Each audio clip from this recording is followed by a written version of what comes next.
세상에서 가장 아름다운 단어가 있다면 그 단어는 무엇일까요? 예? 어, 그렇군요.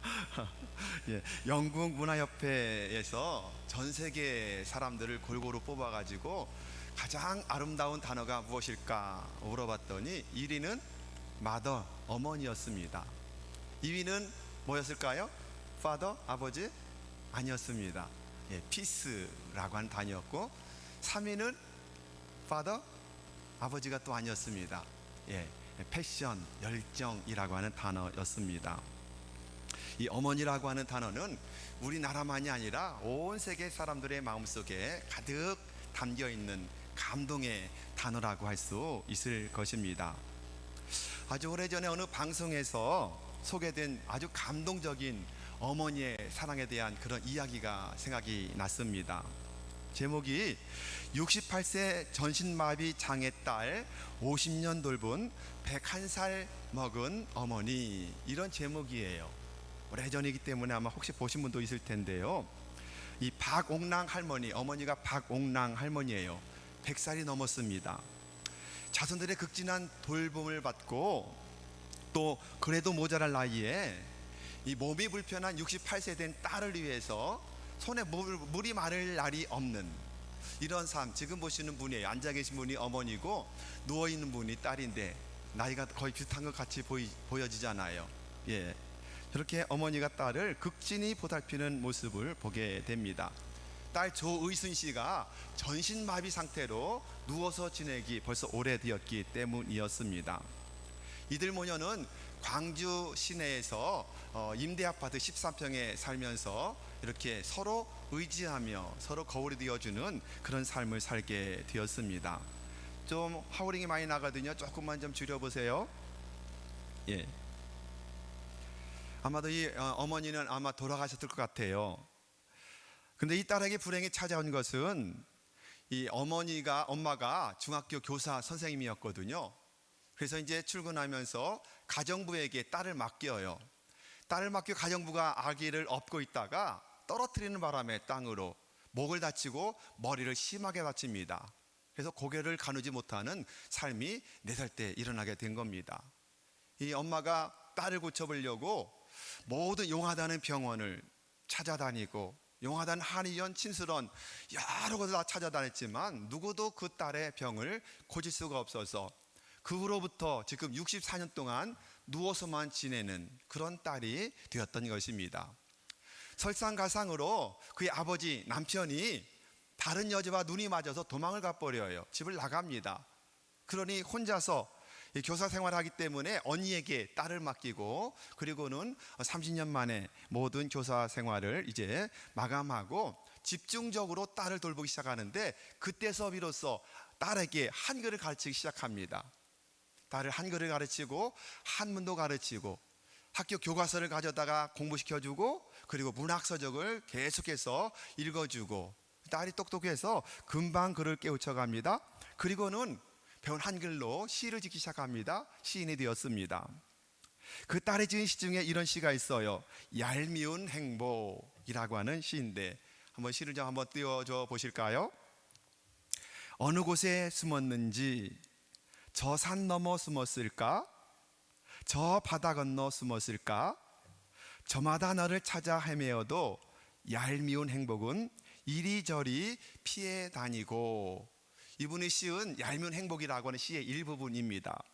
이렇게 시집도 내게 됐는데 어렵게 한마디씩 내뱉으면 엄마가 그것을 공책에 받아서 시를 짓고 만들었던 그런 시 중에 한 편입니다. 이 어머니는 딸의 손발 노릇하느라고 아플 겨를도 없었고 늙을 겨를도 없었다는 겁니다. 그런데 그때 방송에서 자꾸만 귀가 어두워서 염려가 된다 이렇게 말했고요.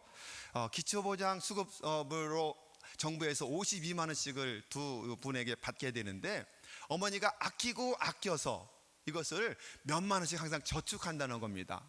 왜냐하면 자기가 먼저 떠나게 되면 혼자 이 자차 장애인인 딸이 혼자 남게 되는데 그 딸이 아무래도 돈이 필요할 것 같아서 돈을 저축한다 이렇게 말하면서 많은 사람들이 마음이 아팠던 그런 이야기였습니다. 딸 조씨는 세상에서 가장 훌륭한 분은 나의 어머니이며 오늘까지 산 하루하루가 모두 어머니의 덕분이었다, 이렇게 말하면서 눈시울을 붉히는 그런 장면이 있었습니다. 아마도 이 박옥란 할머니를 보면서 이 시대의 모든 어머니들의 대표하는 대명사가 아닐까, 이런 생각을 해보게 되었습니다. 정말 감동 주는 그런 모정이었습니다. 그분만이 아니라 이런 사랑이 우리 모든 어머니들의 헌신이요 깊고 깊은 사랑의 마음이 아니겠습니까? 어머니의 은혜를, 그 사랑, 어머니의 사랑과 은혜를 그 무엇으로 측량할 수 없고 또 무엇으로 갚을 수 있겠습니까? 아마 없을 겁니다.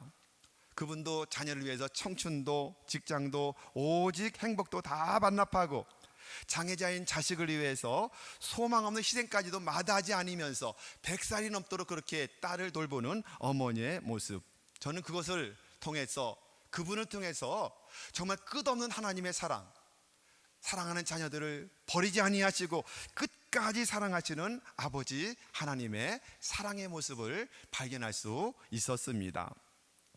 여러분, 탈무드에는 이런 이야기가 나옵니다. 하나님이 세상을 다 돌볼 수가 없어서 이 땅에 어머니를 두기로 작정하셨다, 이런 이야기예요. 우리 하나님은 전능하신 분이기 때문에 못 돌볼 것이 없을 것입니다만 그만큼 중요한 일, 하나님의 사역 중에서 가장 중요한 사역 하나를 어머니들에게 맡기셨다는 그런 이야기가 아니겠습니까? 여러분도 그러지 않나요? 우리가 자녀들 어릴 때 키우면 아이들이 학교 갔다 오면 엄마가 안 보이면 항상 엄마는 그래, 엄마는 어디 갔느냐고, 엄마는 무엇 하느냐고, 아빠가 여기 있잖아, 근데 왜 아빠를 안 찾고 엄마를 찾아? 항상 그래요. 아마 제가 없을 때 아내에게 아빠는 이런 적은 한 번도 없을 것 같아요. 아빠는 그런 사람들이에요. 항상 엄마를 찾거든요. 엄마가 있어야 든든하고 엄마가 있어야 마음이 안정되고, 엄마는 이런 존재거든요. 아버지가 설 자리는 아무도 없어요. 아무데도 없을 때가 많습니다. 아까 가장 아름다운 단어 아버지라는 단어는 몇 번째였을까요? 5번째? 10번째? 50이? 아니요, 순위에 아예 없었다는 거예요. 순위 아예 없었다는 겁니다. 네. 그리고 우리 아버지들은 좀 반성 좀 해봐야 되지 않겠습니까? 예. 교회 유치부에 다니는 어린 아들이 주일날 교회 갔다 집에 돌아오더니 뭔가를 열심히 외우는 거예요. 암송하는 거예요. 아빠가 가만히 들어봤더니 10계명을 암송을 하고 있는 거예요. 그런데 이 아이가 5계명을 암송하면서 내 부모를 공격하라, 내 부모를 공격하라, 이러는 거예요. 그래서 아빠가 아들에게, 아들아, 내 부모를 공경하라지 공격하라가 아니야, 공경하라, 알려줬어요. 그랬더니 똑똑한 아들이 묻습니다, 아빠한테. 아빠, 공경하라와 공격하라는 어떻게 달라요? 그래서 아빠가 대답을 해줬죠. 그래 아들아, 공경이라고 하는 것은 아빠 말씀 잘 듣고 아빠를 크게 사랑하는 것이 공경하는 것이고, 공격하는 것은 아빠한테 덤비고 아빠 말도 안 듣는 게 공격하는 거야. 이렇게 말하자마자 아들이 그 말을 받았습니다.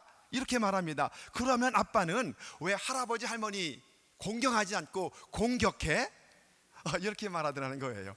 여러분은 부모님을 공경하십니까? 아니면 공격하십니까?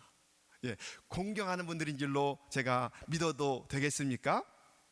자녀들은 부모님이 보여준 대로 거울이 되어서 그대로 살잖아요. 예, 이것이 자녀입니다. 여러분, 하나님의 백성이기 때문에 지켜야 될 최소한의 계명을 뭐라고 불러요? 10계명이라고 불러요. 10계명입니다. 모세가 10계명을 받을 때 돌판 2개를 가지고 10계명을 받았습니다. 첫 번째 돌판에는 하나님에 대한 계명 4가지가 아주 중요한 말씀이 기록되어 있습니다.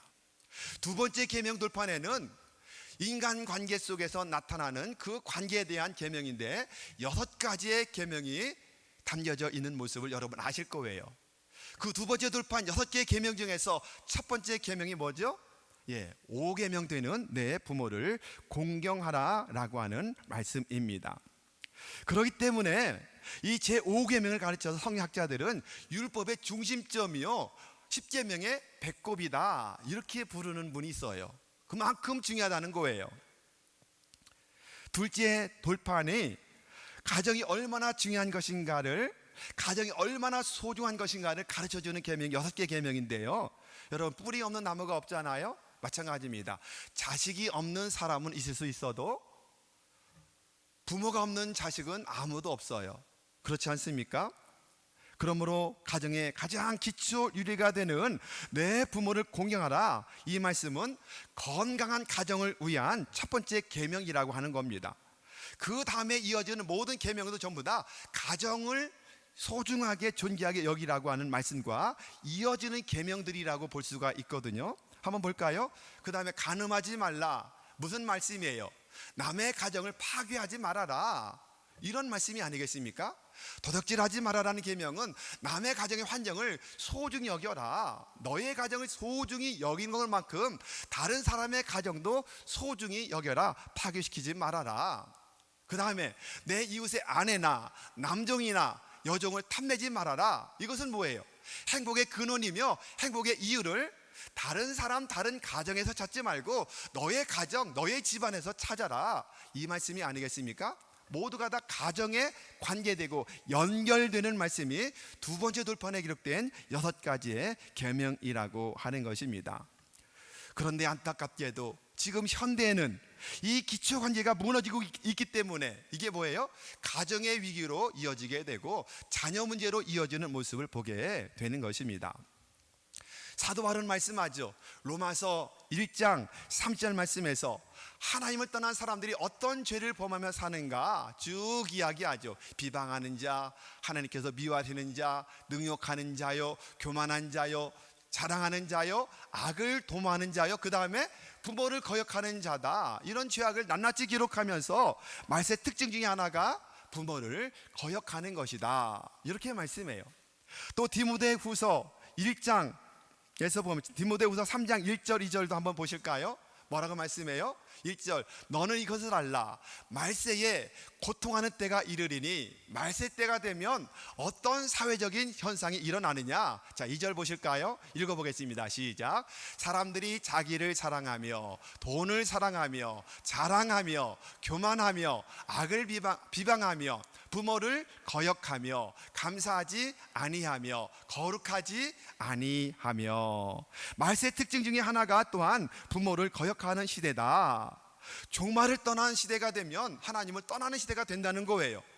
그 중에 나타난 사회적 현상 중에 중요한 것이 뭐냐면 부모를 거역하게 되는 시대가 온다, 이렇게 말씀하고 있는 것입니다. 그러므로 부모를 공경하고 효도하고, 효도가 살아있는 사회는 어떤 사회다? 희망 있는 사회다, 이거예요. 반면에 불효가 만연된 사회는 망조가 된 사회일 수밖에 없고 말세에 가까워지는 그런 특징이다라고 말씀을 하고 있는 것입니다. 그러므로 성경은 효도하는 사람에게는 많은 복을 약속하시고 불효하는 사람에게는 반드시 징계를 하신다, 이렇게 말씀을 하고 있는 것입니다. 조선시대의 어느 임금님이 한약 궁궐을 떠나서 개성을 방문할 일이 있었다고 그래요. 먼저 방을 다 붙이고 그러자 사람들이 소문이 났습니다. 가는 그 길에 사람들이 막 몰려오는 그런 역사가 일어나게 되었어요. 그런데 오랫동안 병석에 누워 있었던 어머니가 아들에게 말했습니다. 아들아, 내가 이 나라 백성으로서 임금님의 용안을 한 번도 뵌 적이 없구나. 그러니 내가 죽기 전에 임금님의 얼굴 한 번 보고 죽는 게 소원이다. 이렇게 말하니 이 효자가 그 이야기를 듣고서 임금님이 오는 거리, 길로 온다는 날 일찍 일어나서 어머니를 등에 업었어요.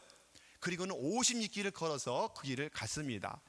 그리고 임금님이 잘 보이는 곳에 멈춰 미리 자리를 잡고 있다가 임금님의 얼굴을 뵙도록 도와드렸어요. 어머니 얻고 있는 아들의 모습이 유난히 눈에 띄었기 때문에 임금님이 궁궐로 돌아와서 그를 불렀습니다. 자초지종 이야기를 신하들에게 듣고 그를 불렀습니다. 그리고는 어머니가 그렇게 임금님의 얼굴을 뵙기 원해서 그렇게 나왔었노라고 이야기합니다. 자초지종 이야기 듣고 난 그 임금님이 말해요. 그래, 너는 참 효자 중에 효자구나. 그래, 상을 내려요. 금백냥과 쌀 한 섬을 하사합니다. 자, 그런데 문제는 이 소식을 불효자 한 사람이 들어요. 야, 저 사람이 어머니 얻고 나가서 임금님 뵀다고 금백냥을 받았대. 그래서 이 불효자가 어머니가 원하지도 않는데 이금님이 가는 길에 미리 억지로 어머니를 업고, 그리고는 어머니가 이금님이 볼 수 있도록 그렇게 해드렸습니다. 역시 임금님이 그 사람을 궁궐로 불렀습니다. 그리고는 금 100냥을 선물로 주라고 말합니다. 자, 그랬더니 신하들이 이미 알고 이렇게 말합니다. 임금님, 저놈은 효자가 아닙니다. 저놈은 부르자 중에 부르자입니다. 효도하려고 그러는 것이 아니라 다른 사람이 어머니를 모시고 나와서 돈을 벌었다는 말을 듣고 자기도 돈 벌려고 나온 것이지 효도하려고 나온 것이 아닙니다. 그러니 상 주는 것이 아니라 저놈에게 벌을 내림이 마땅한 줄 아래요. 이렇게 말하자 임금님이 말합니다. 아니다. 효도는 흉내만 내도 좋은 것이란다. 상을 내리거라. 이랬다는 거예요. 뭐라고요? 효도는 흉내만 내도 좋은 것이란다. 상을 내려라. 그래 상을 받고 이 불효자가 결국 크게 뉘우치고 정말 진짜 효자가 되었다는 옛날 이야기입니다. 여러분 따라해 보실까요? 효도는 흉내만 내도 좋은 것이다. 예, 흉내만 내도 좋은 것이라고 그렇게 이야기하고 있는 것입니다. 성경은 우리에게 명령하죠. 오늘 말씀에 내 부모를 공경하라. 공경하라라고 하는 말씀의 뜻은 뭐예요? 히브리어로 카바드라는 말인데 무겁다, 비중이 크다, 이 뜻에서 시작이 됐어요. 어원이 그래요. 그래서 결국 명예롭게 여겨라, 높은 가치를 매겨라, 이런 뜻을 가지고 있는 것이 공경이라고 하는 단어입니다. 이 단어가 명사형으로 쓰여질 때는 5장 6부 중에서 여기에 있는 간을 또 카바드라고 불러요. 카바드, 이게 간이에요. 간이 카바드, 공경하다. 간이 인체의 장기 중에서 제일 무겁다고 그러죠. 그러기에 이 간입니다. 간도 카바드입니다. 또 한 가지, 전능하신 하나님 앞에 존귀와 영광을 돌려라 할 때 존귀라고 하는 단어도 카바드예요. 카바드. 공경도 카바드, 간도 카바드, 존귀하다도 카바드, 같은 단어입니다. 무슨 의미일까요? 하나님을 존귀하게 여기는 것만큼 너희의 부모님을 그렇게 존귀하게 여겨라, 명예롭게 여겨라, 이렇게 말씀을 하고 있습니다. 이 명령에는 어떠한 조건도 붙어 있지 않아요. 내 마음이 편할 때, 부모님이 훌륭할 때만 공경하라, 훌륭하지 않고 마음에 들지 않으면 공경하지 말아라, 이런 말이 아니에요. 어떠한 조건도 없습니다. 존경할 만한 품위가 있을 때만 존경하라, 이것이 아니라 품위가 없을 때에도 오히려 우리 주변에 부모가 되어서 자식들 속을 새이고 자식들 정말 피눈물 나게 하는 부모가 얼마나 많습니까? 그럼에도 불구하고 낮은 은혜 때문에 공경하는 삶을 살아라. 그리하면 그 자녀에게 복을 주신다. 어떤 복을 주셔요? 이 땅에서 잘 되고 장수하는 복도 주신다라고 분명히 약속을 하고 있는 것입니다. 설령 부모가 공경받을 자격이 없다 할지라도 그래도 공경하라, 이것이 자식된 도리다, 이렇게 말씀을 하고 있는 것입니다. 여러분 예수님을 보십시오. 예수님은 아버지 하나님을 정성스럽게 섬기고 순종하는 분이기 때문에 그 말에 순종해서 이 땅까지 오셔서 우리 대신에 십자가 지고 죽으셨어요. 아버지의 마음을 알았기 때문에 효자의 삶을 사셨다는 겁니다. 뿐만 아니라 이 땅에 내려오셔서도 육신의 부모님을 극진히 섬기는 효자의 삶을 살았다는 것을 우리가 잘 알고 있지 않습니까? 여러분, 그렇다면 예수님을 닮는다는 것은 하나님을 향해서 하나님께 효도하는 것이고 육신의 부모님께 효도하는 것이 주님을 닮는 모습이 아니겠습니까? 이런 사람에게 약속 있는 첫 계명에 복을 내려주는 줄로 확실하게 믿는 여러분 모두가 되기를 축원합니다. 이 성경에 보면 예수님께서 어린 시절이 잘 나타났지 않아요. 한 두세 절 정도밖에는 없습니다. 그 중에 누가복음 2장 51절 한번 띄워보실까요? 읽어볼까요? 자, 시작.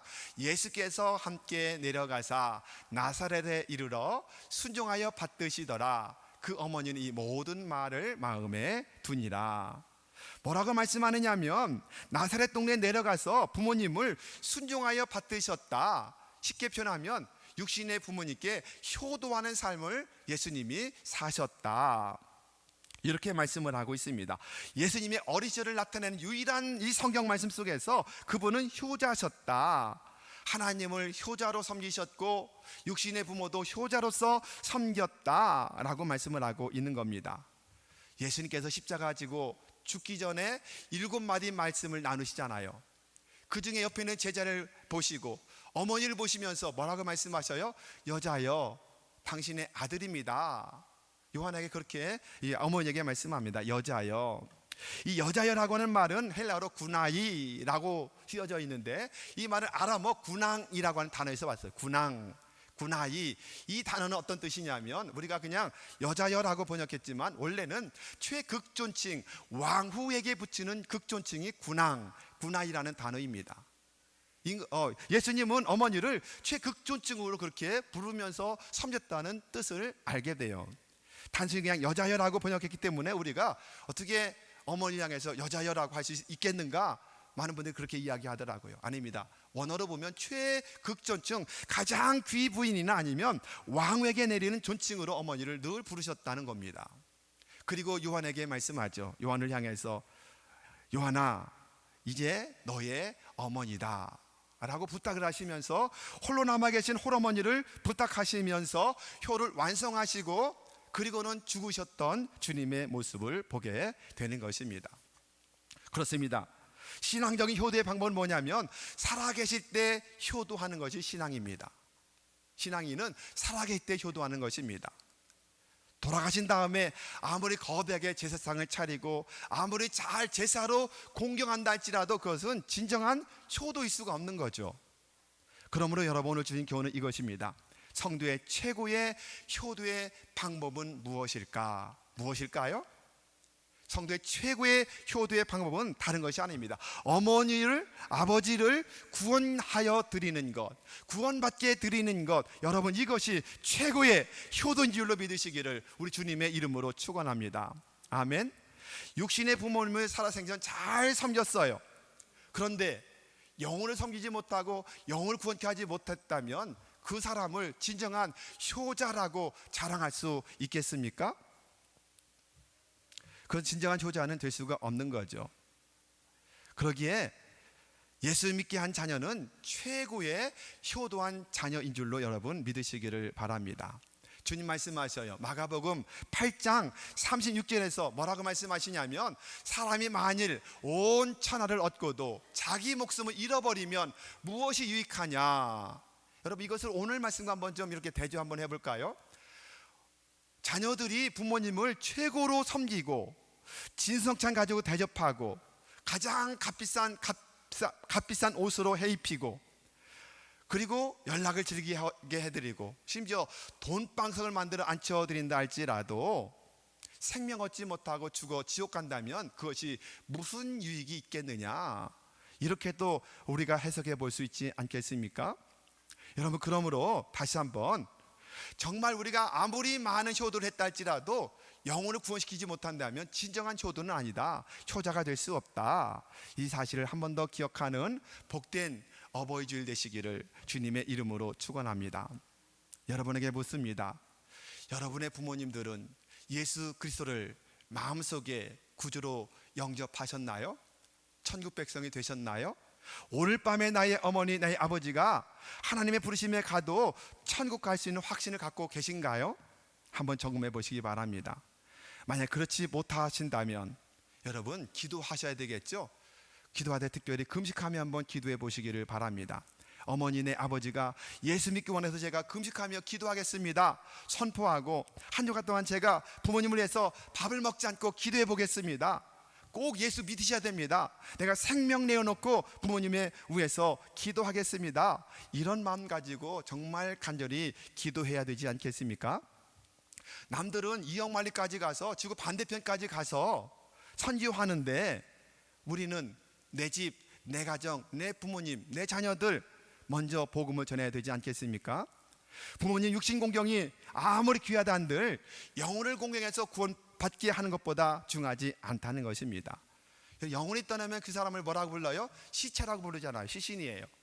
시신을 5만 시신을 갖다 놓아도 누가 거기서 10,000원 한 장 주겠습니까? 영혼 떠난 것은 아무 가치가 없는 거예요. 그러나 그 영혼이 구원되면, 가장 가치 있는 존재가 될 줄로 믿으시기를 주님의 이름으로 축원합니다. 그러므로 부모님에게 예수님의 복음을 전하여 구원케 하는 것, 이것이야말로 최고의 효도인 줄로 믿으시기를 다시 한번 축원해 드립니다. 한 번 더 두 번째 교훈받을 것은 이것입니다. 오늘 어버이줄인데 우리 부모들 편에서 한번 자녀들을 한번 생각해 보시기 바랍니다. 부모들이 자녀에 대한 최고의 사랑은 또 무엇일까요? 최고의 사랑 역시 마찬가지입니다. 자녀 손들에게 복음을 전해서 구원케 하는 것임을 여러분 믿으시기를 축원합니다. 내 자녀 손 모두가 최고의 효도를 하며 나를 공경하는데, 그런데 내 자녀들은 예수를 믿지 않아서 결국에는 지옥으로 갈 것이고 나만 예수 믿어 천국 간다면 그것 또한 무슨 소용이 있겠습니까? 얼마나 안타깝겠습니까? 그러기에 내가 믿는 예수님을 자녀 손들이 함께 섬겨서 신앙의 명가를 만들어가는 것이 우리에게 맡겨진 사명인 줄로 믿으시길 바랍니다. 구약 전체를 요약하면 바로 이 내용이에요. 너희 자녀를 제자 삼아서 신앙의 명문가를 만들어서 그렇게 천대까지 복을 이어가라. 이것이 구약에 주는 메시지의 중요점이거든요. 여러분, 그러기에 최고 효도가 부모님을 예수 믿게 하는 것이라면 또 부모로서 최고의 자녀 사랑도 마찬가지 복음을 전해서 예수 믿고 구원되는 것이 최고의 사랑인 줄로 믿으시기를 축원합니다. 제가 먼저 섬겼던 교회 권사님이 계셨는데 이 권사님의 성품이 아주 좋으셔요. 그런데 그만 건강이 악화되셔서 교회는 못 나오시고 그냥 집에 저희가 이제 종종 가서 예배를 드려줄 뿐이었습니다. 예배 드리러 갈 때마다 장로님 한 분하고 늘 같이 가셔서 예배 드리는데, 갈 때마다 장로님이 그 권사님의 큰아들을 칭찬을 하셔요.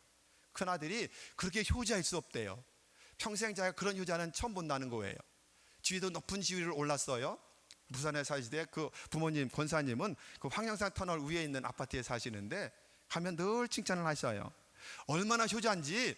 이 부모님을 모시지 못하고 따로 사는데 가깝지는 않아요, 집이. 그런데 출근하면서 항상 아침에 일찍 출근해서 부모님이 계신 집에 들려서 문안 인사 드리고 지난 간밤에 별거 없으셨는지 확인하고 챙겨드리고 그리고 회사로 출근하신대요. 그것으로 끝이 아니라 퇴근할 때도 또 어머니가 계신, 아버지가 계신 집에 오셔서 함께 어머니에게 문안 인사 또 드리고 그동안 별일 없는지 살핀 다음에 그리고 자기 집으로 퇴근한다는 거예요. 한 달에 한 번? 아니에요. 일주일에 한 번이 아니라 매일매일 출근할 때마다 그렇게 하시는 정말 최고의 그런 아들이라는 거예요. 정말 그런 효자 저도 처음 들어봤습니다. 얼마나 귀한 효자입니까? 근데 어머니는 권사님이고 아버지는 집사님인데 제가 어머니를 이제 장례를 치렀는데 결국에 권사님이 돌아가셔서, 근데 그때까지 아들이 예수를 믿지 않았어요. 제가 한번 물었습니다. 제 아내가 물었나? 장로님한테 그렇게 여러 번 칭찬하시길래, 그런데 그 아드님이 예수는 잘 믿으시죠? 라고 물었더니 다 좋은데 최고의 효자인데 한 가지 예수를 안 믿는다는 거예요. 얼마나 안타깝던지. 어머니가 돌아가실 때까지 그분은 예수를 안 믿었습니다. 지금은 어떤가 모르겠습니다. 아무리 효자면 무엇합니까? 결국 어머니와 영영 이별되는 길로 갈 수밖에 없는데, 그러니 더 안타까운 거죠.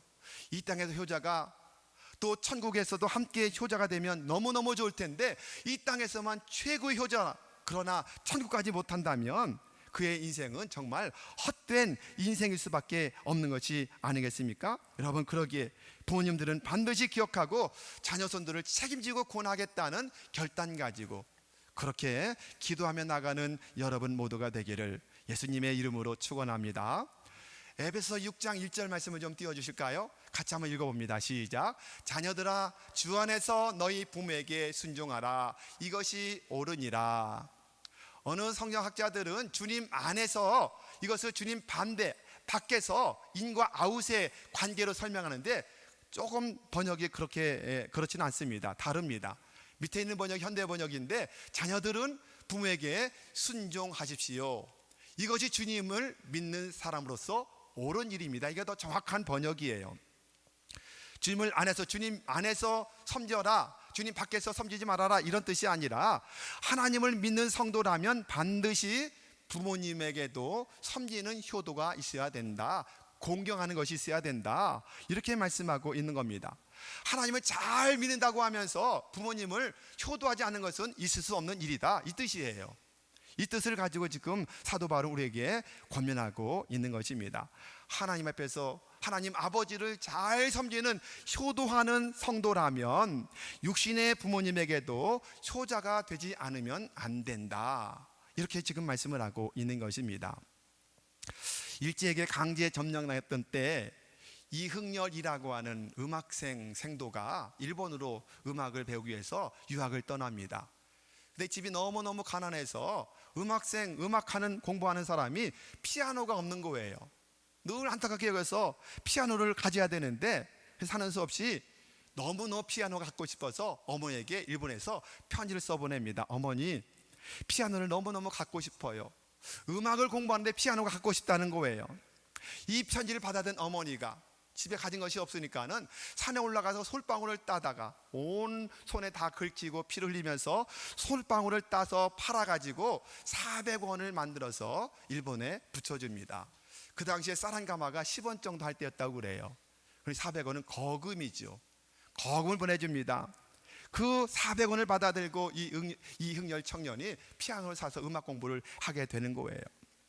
그 피아노를 치면서 허리가 휘어지도록 솔방울 팔아 모은 돈 가지고 피아노를 샀다는 것을 생각하며 어머니의 눈물, 어머니의 땀, 어머니의 피가 묻은 그 돈으로 피아노 사서 치면서 그 어머니 사랑이 얼마나 감격스럽던지 눈물로 지은 곡이 여러분이 잘 아는 어머니 마음이라고 하는 노래입니다.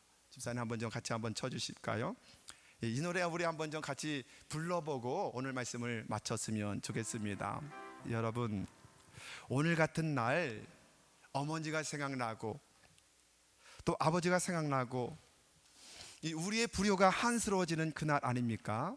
생각나는 이 노래, 어버이 주일을 맞이해서 여러분 부모들은 자녀선들을 위해서 기도하되 구원의 복을 위해서 기도하시고 정말 사랑으로 주의 교양과 훈계로 잘 양육하시고 노엽게 하지 마시고, 또 부모님들은 또 자녀들 잘 키우고 자녀들은 부모님에게 오늘 말씀대로 최고의 효도를 드리고 순종함으로 말미암아 그리고 영혼을 구원시킴으로 말미암아 약속된 모든 복을 받아 누리는 여러분 모두가 되기를 예수님의 이름으로 축원합니다.